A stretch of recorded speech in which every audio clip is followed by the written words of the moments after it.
कलीमुल हफीज जी, अभी सुधांशु त्रिवेदी जी कह रहे थे, देखिए जरूरी है अगर कहीं पर भी किसी के साथ कोई अन्याय हो रहा है तो एक कानून होना चाहिए, हिंदू हो, मुस्लिम हो या किसी भी धर्म का कोई शख्स हो। इसमें आपका स्टैंड क्या है? आप गुजरात सरकार के इस फैसले से सहमत हैं या नहीं? नहीं, मैं भारत सरकार के जो लॉ कमीशन जिसको जस्टिस बीएस चौहान ने हेड किया 2018 में, मैं उसके फैसले से सहमत हूं, जिसमें उन्होंने कहा कि after detailed discussion and consultation with the public it is not necessary nor desirable. तो जब हमारे लॉ एक्सपर्ट एक सुप्रीम कोर्ट के जस्टिस कह रहे हैं कि ये ना जरूरत है इसकी और ना इसकी कोई आवश्यकता है, तो आखिर ये चुनावी स्टंट के लिए, अपने चुनावी फायदे के लिए भारतीय जनता पार्टी भारत की जनता को गुमराह क्यों कर रही है? दूसरी बात, ये सिर्फ स्टेट से ज्यादा ये सेंटर का सब्जेक्ट है, क्योंकि कंकरेंट है। कंकरेंट में स्टेट में पहले से पर्सनल लॉज मौजूद हैं। और दूसरी बात जो यहां पे बात हुई कि जब 1941 में हिंदू कोड बिल कमेटी बनी और 1949 पे उसमें बहस हुई, तो 28 लोगों में से 23 लोगों ने उस हिंदू कोड बिल का अपोज किया। और फिर उसके बाद जब वो बहस आगे बढ़ी तो इसी मुद्दे पर डॉक्टर भीमराव अंबेडकर साहब को बाकायदा इस्तीफा देना पड़ा, चूंकि 23 लोग ये कह रहे थे कि ये छोटी जाति होने की वजह से बड़ी जाति वालों से बदला लेना चाहता है, इसलिए हिंदू कोड बिल लाता है। और वो हिंदू कोड बिल वापस हुआ, उसमें भी समान, यानी हिंदुओं में ही समान नागरिकता की बात कही गई थी, उन कुरीतियों को दूर करने की बात की गई थी। तो यही जो आरएसएस वाले हैं या जो इस तरह की मानसिकता वाले हैं, ये अपने धर्म में ही समान कानून के फेवर में नहीं थे, इसीलिए फिर उसको खत्म करके फिर 3 अलग अलग कानून लाए गए, वो भी काफी। हाँ तो ठीक है ना सर, अगर इधर कुरीति है कलीमुल हफीज जी, तो एक कानून आ जाएगा तो ये तो सबके लिए होगा ना, ये तो सबके लिए होगा ना, हिंदू मुस्लिम सबके लिए होगा। आप जिन कुरीतियों की बात कर रहे हैं ये तो सबके लिए होगा फिर। जी मैडम, जब ये अपने लॉ कमीशन की बात नहीं मान रहे, ये सिर्फ इलेक्शन में जनता को बेवकूफ बनाने के लिए, चलो बेवकूफ बना रहे हैं जनता को। सुधांशु जी, अभी राशिद अलवी जी भी कह रहे थे कि आपने वादे तो बहुत सारे किए थे, एक ही 2 वादे आपको याद रह गए। आप महंगाई खत्म करने का वादा था, बेरोजगारी दूर करने का वादा था, ये तो आपको कुछ याद नहीं रहता। देखिए, मैं पूरे अदब से राशिद अलवी जी से कहूंगा, जनाब हमने 2 करोड़ रोजगार के अवसर देने की बात कही थी। 2 करोड़ हर साल नौकरी देना, आप जैसे प्रबुद्ध व्यक्ति को तो समझ में आना चाहिए भाई, पूरे देश में 1% ही सरकारी नौकरी हो सकती पॉपुलेशन की, डायरेक्ट या इनडायरेक्ट। 1.5 करोड़ से ज्यादा सरकारी नौकरी हो ही नहीं सकती, तो 2 करोड़ नौकरी कैसे दे सकते हैं? रोजगार के अवसर थे तो मुद्रा योजना से लेके आने, देखिए मुद्रा योजना में ही 34 करोड़ लोगों ने लिया है लोन। अगर हम ये मान लें आधे से भी थोड़े कम ने अगर रोजगार सृजित हुए हो तो 14 करोड़ रोजगार तो सृजित हुए। भारत विश्व की 5वीं बड़ी अर्थव्यवस्था ऐसे ही तो नहीं बन गया।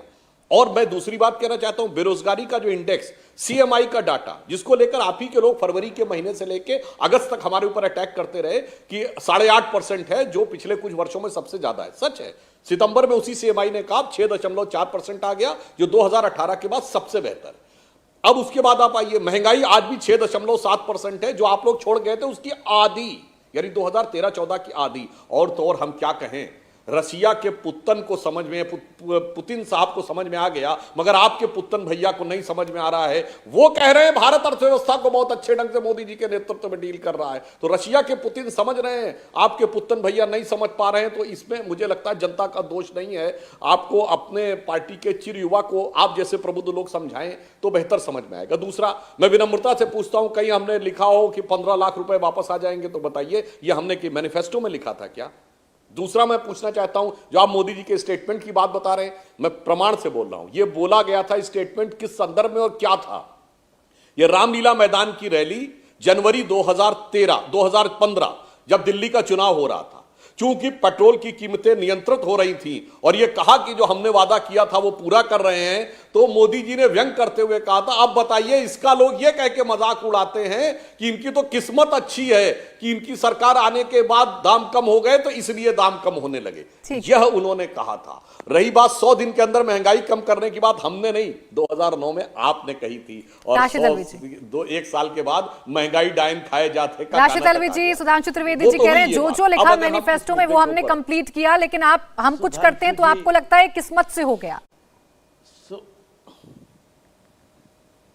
सुधांशु जी, मैं एक तो जो आप ये कह रहे हैं कि आपके ज़माने में महंगाई कम हुई है, आप मेरे बड़े मित्र हो। कहीं सड़क पे बाजार में जाके ये बात मत कह देना कि महंगाई कम हो गई। टीवी पे बैठ के कह रहे हो ठीक है, देश के लोग सुन रहे, लेकिन सड़कों में और बाजारों में जाके मत कह देना कि आपने महंगाई कम कर दी है। और 2 करोड़ नौकरियों की बात, भाई ये तो बोलने से पहले सोचना चाहिए था प्रधानमंत्री को। प्रधानमंत्री पहले सोचते कि मैं 2 करोड़ नौकरियों की बात कर रहा हूं, इसका क्या मतलब है। बोलेंगे वो और उसे एक्सप्लेन करना नौकरी पड़ेगा। नहीं, रोजगार के अवसर। बड़ा मुश्किल काम है भाई आपके जिम्मे। आप रोजगार के अवसर नहीं, रोजगार की बात की थी, नौकरी की बात की थी। और मुझे अच्छी तरह याद है प्रधानमंत्री ने कहा था मेरी किस्मत से पेट्रोल डीजल की कीमत कम हुई है। आप कहेंगे मैं आपको वो वीडियो भेज दूंगा। आज आप कुछ भी कहें, कलहदा चीज है। नहीं सर, मैं चुनौती देता हूं। उन्होंने कहा था लोग कहते हैं कि मोदी किस्मत वाला है, हंसते हुए कहा था। लोग कहते, उन्होंने ये नहीं कहा था मेरी किस्मत। सर सुधांशु जी, मेरे अजीज दोस्त, इस देश में जो इस बार इनकम टैक्स पे किया है वो सिर्फ 6 करोड़ लोगों ने किया है, 6-6.5 करोड़ ने, जिसमें 2.5 करोड़ लोगों ने जीरो रिटर्न फाइल किया है। इस देश की 120 करोड़ आबादी रोटी और रोजी के लिए जिंदा है। आप काहे की आर्थिक स्थिति की बात करते हैं। आपके पार्लियामेंट के मेंबर सुब्रमण्यम स्वामी कह चुके कि सरकार के डेटा पे यकीन नहीं किया जा सकता, गलत है। सरकार दबाव बना के ये डाटा पब्लिक करती है। ये सुब्रमण्यम स्वामी का बयान है, मेरा बयान नहीं है। आप उनसे पूछ सकते।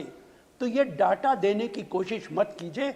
हमारे जमाने में क्रूड ऑयल की कीमत 120 रुपए डॉलर थी और हमने 60-70 रुपए पर लीटर तेल दिया।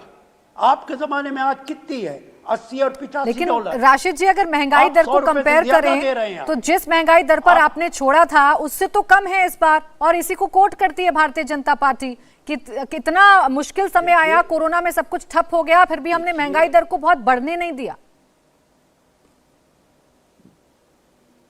देखिए, महंगाई दर की बात मत कीजिए, डाटा की बात मत कीजिए।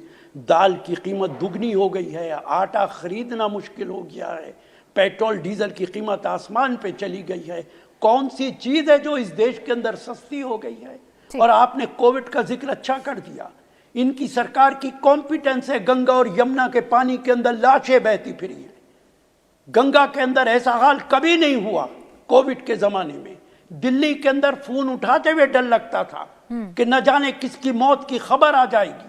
ऑक्सीजन नहीं थी, हॉस्पिटल में जगहें नहीं थी, लोग सड़कों पर मर रहे थे। सुधांशु जी, ये आपकी सरकार, सुधांशु जी, जो बात राशिद अलवी जी कह रहे हैं कि आप आंकड़े तो दिखाते रहिए, लेकिन ये बात किसी से नहीं छिपी। आपको माफ नहीं करेगा। इंडिया टीवी हर वक्त हर जगह डाउनलोड करने के लिए सर्च करें India TV news Google play store या ऐप स्टोर पर।